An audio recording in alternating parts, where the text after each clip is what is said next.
निश्चित रूप से इस सभागार के अंदर उपस्थित हैं। तो एक बार तालियां उस गुलाब के लिए जिसने इस शहर को हिंदी भाषा से महकाया, और उस परिवार के लिए जिसने अपने पिता की परंपरा को निरंतर रूप से आगे बढ़ाया। मुझ जैसे ऐसे कई अप्रवासी विद्यार्थी बनकर जो इस शहर में आए, उनको परिवार जैसा प्यार दिया, उनको संवारा, उनको प्रोत्साहित किया और आगे बढ़ाया कुछ लिखने करने के लिए। तो ये मैं कहना चाहता था।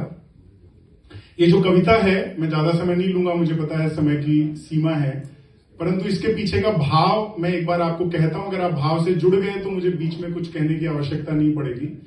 भाव केवल इतना है कि मैं एक बार भारत गया, शायद आप लोगों के साथ भी ऐसा हुआ होगा कि आपके किसी मित्र, आपके किसी परिजन ने आपको ऐसा उल्हाना सा दिया होगा कि तुम देश की मिट्टी छोड़कर चले गए, अपनी मां को छोड़कर चले गए, और वहां पर एक शब्द प्रयोग किया जाता है, उसे कहते हैं अप्रवासी भारतीय।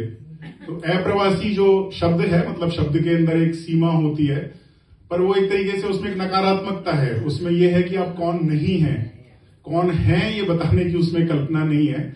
और यदि अभी आप ऊपर जाएंगे शोभा जी के आंगन में, तो आप देखेंगे एक मीठे नीम का पेड़ आपको दिखेगा, तुलसी का पौधा दिखेगा। आप किसी के घर में जाएंगे तो मानस का पाठ हो रहा होगा, तस्नीम आपा के घर जाएंगे, वहां पे कुरान की अजान पढ़ी जा रही होगी।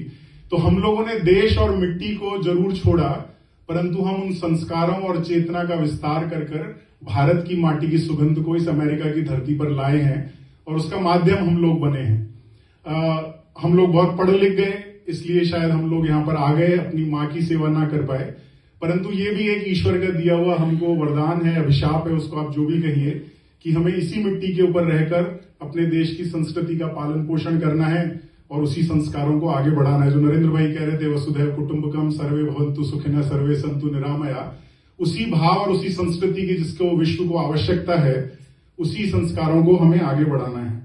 और बात इतनी सी है कि जो मेरे मित्र ने मुझे ऐसा एक उल्हाना दिया कि तुमने देश को छोड़ दिया, तो मैंने कहा कि मिट्टी से उखड़े हुए तो सभी लोग हैं। हम सभी लोग उस धान के खेत की तरह हैं जो किसी खेत के अंदर रोपे गए, परंतु अगली फसल किसी दूसरे खेत के अंदर पली। तो इख्तियार आरिफ एक पाकिस्तान के शायर हैं, वो कहते हैं कि जहां पैदा हुए वहीं पर उम्र भर रहते। तो ऐसा कौन इंसान है जो कि किसी अपनी उसी धरती पर टिका है? किसी ने अपना गांव छोड़ा, किसी ने शहर छोड़ा, किसी से देश छूट गया, एक दिन दुनिया भी छूट जाएगी। तो जहां पैदा हुए वहीं पर उम्र भर रहते। चाहा तो दिल ने बहुत, चाहा तो दिल ने बहुत, मगर किसके नाम पर रहते। पैगंबरों से भी जमीने वफा नहीं कहती। हम कौन से खुदा थे जो अपने घर पर रहते। बहुत बढ़िया। तो इतनी सी बात है।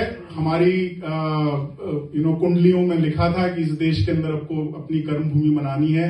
इस सभागार में इतने बहुत सारे लोग हैं जिन्होंने अपनी श्रम से, अपनी निष्ठा से, वो अपनी जेबों के अंदर $1 $2 लेकर आए होंगे, परंतु आज इतना बड़ा नाम कमाया है। तो उस श्रमनिष्ठ जो हमारा समाज है, उसी की एक पीड़ा, और जो रह रहकर हमारे मन में दर्द उठता है भारत जाने का, अपनी मां के पास नहीं होने का, उसी की अभिव्यक्ति इस गीत के अंदर है। तो मेरे साथ जुड़िएगा। गांव घर सब छोड़ डाले, कुछ कमाने को निवाले। गांव घर सब छोड़ डाले, कुछ कमाने को निवाले। भारी मन से कर के निकले, माई को भाई हवाले।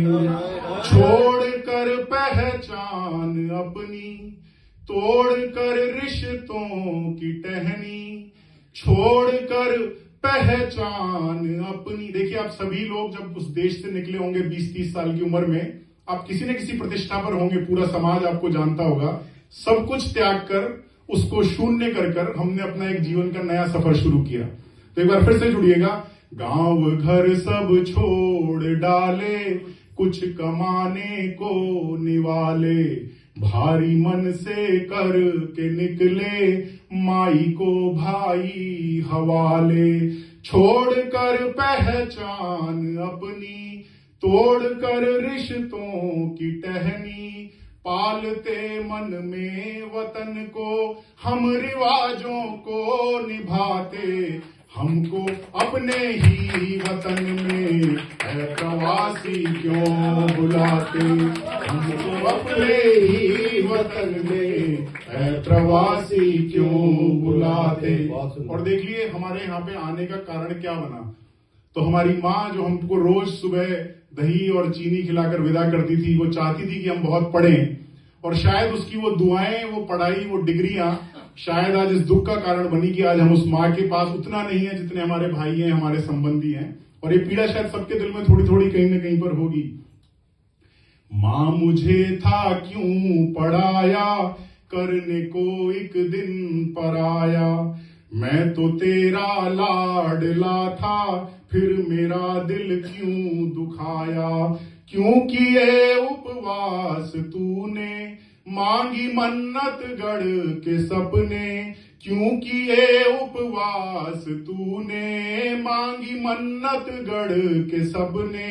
अब तेरी ही प्रार्थनाओं के दिए मुझको रुलाते, हमको अपने ही वतन में है प्रवासी क्यों बुलाते, हमको अपने ही वतन में है प्रवासी क्यों बुलाते।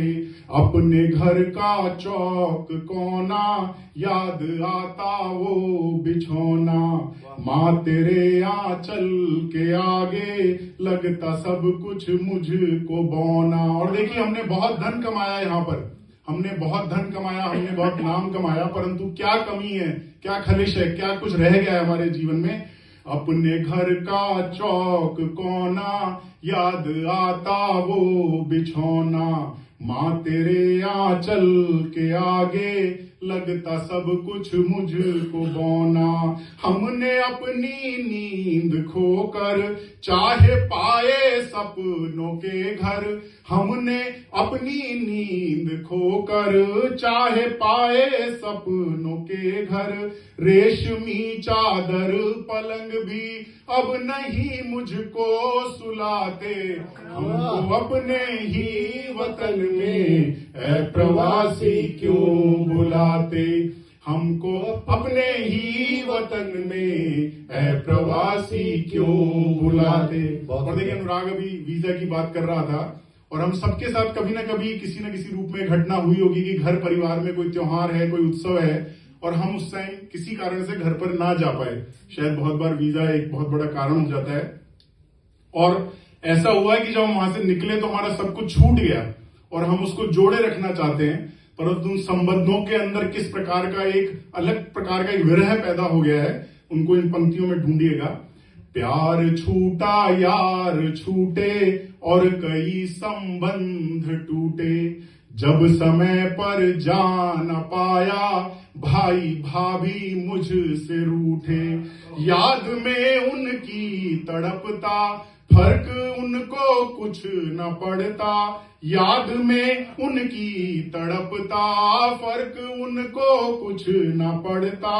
जो मेरे थे वो मुझी से आज नजरें क्यों चुराते, हमको अपने ही वतन में है प्रवासी क्यों बुलाते, हमको अपने ही वतन में है प्रवासी क्यों बुलाते। अद्भुत। और देखिए ये जो इस देश ने हमको बहुत मान सम्मान दिया है, हमने बड़ी बड़ी डिग्रियां ली है, अपने अपने क्षेत्र के अंदर हमको बहुत सारे इनाम मिले हैं। ऐसे कई सभागारों के अंदर हमारा सभी लोगों का बहुत बड़ा सम्मान हुआ होगा, परंतु हमारी नजरें शायद हमारी माँ को ढूंढती थी कि शायद वो होती तो कितना अच्छा होता, हमारे पिता होते तो कितना अच्छा होता। ये सम्मान उस परिवार के बिना कितना अधूरा सा लगता है, जिसको हम कभी कभी अपने चित्र भेजकर पूरा कर लेते हैं। परंतु सम्मान के असली हकदार वो हैं जो वो माँ है, वो पिता है, वो भाई है, जिसने अपना पूरा जीवन इसलिए लगा दिया कि हमारी उस नींव की आधारशिला इतनी मजबूती से रखी जाए कि हम लोग इस सम्मान के हकदार बन सके। कि तूने मुझको जो सिखाया मैंने वो सब कुछ लुटाया, पर तेरी सब रहमतों का कर्ज अब तक ना चुकाया।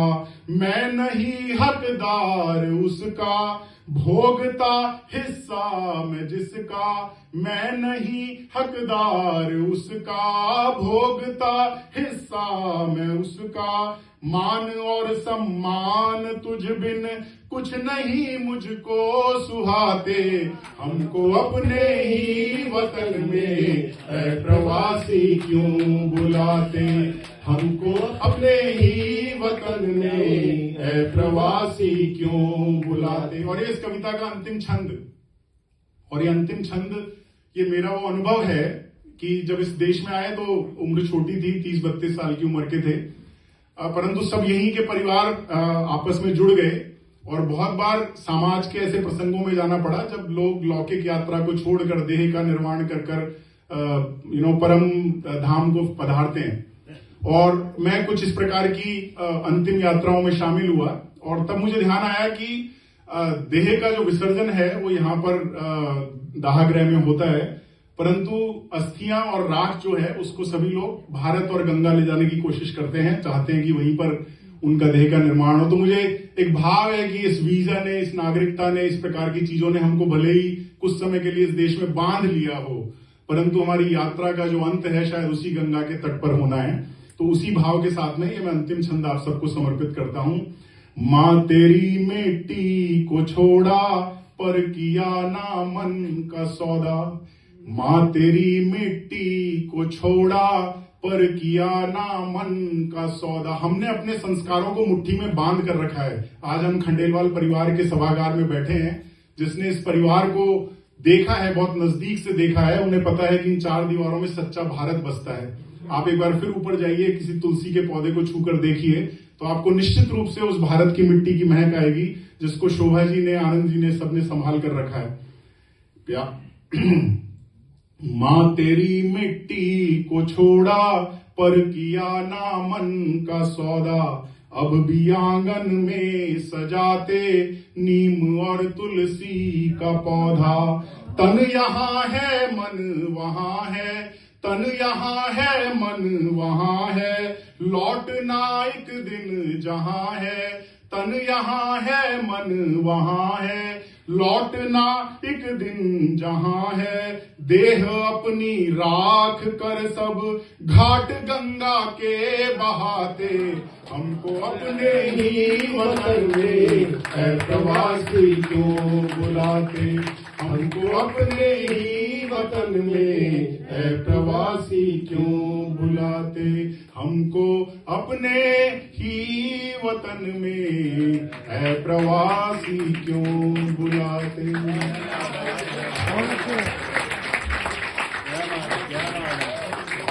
बहुत